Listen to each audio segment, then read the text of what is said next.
Prej dekadash familja Toska në shtermen të Cerrikut i është përkushtuar bletarisë, një traditë e trashëguar ndër breza. Sot, 43 vjeçari Ermal Toska vijon këtë rrugë duke e kthyer bletarin jo vetëm në burim të ardhurash, por mbi të gjitha në pasion familjar. Së bashku me vëllain, ata numërojnë rreth 700 koshere bletësh, duke e bërë këtë aktivitet një nga më të konsoliduarit në zonë.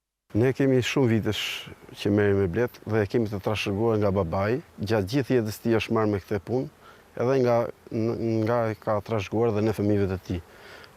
Që jam unë, vllai dhe motra ime që ka një park bletësh për 100 koshesh në Amerikë.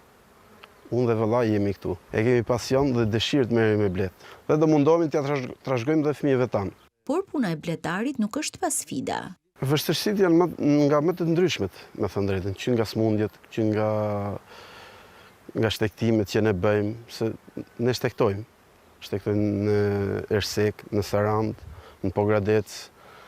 Kjo është pjesa më e vështirë e jona të thush, që është do të gjesh një vend diku ku t'i lesh, vështirësitë e rrugës, vështirësitë e transportit, këto janë. Kjo periudhë konsiderohet ndër më të ngarkuarat për bletarët, pasi kërkon përkujdesje të përditshme dhe përgatitje për sezonin e ri. Merrem me qumshin e bletës, por njëkohësisht bëjmë përgatitjen para se të shtektojmë, vëmë katet, bëjmë disa ndarje që do t'i kemi për remont vitin që do vi.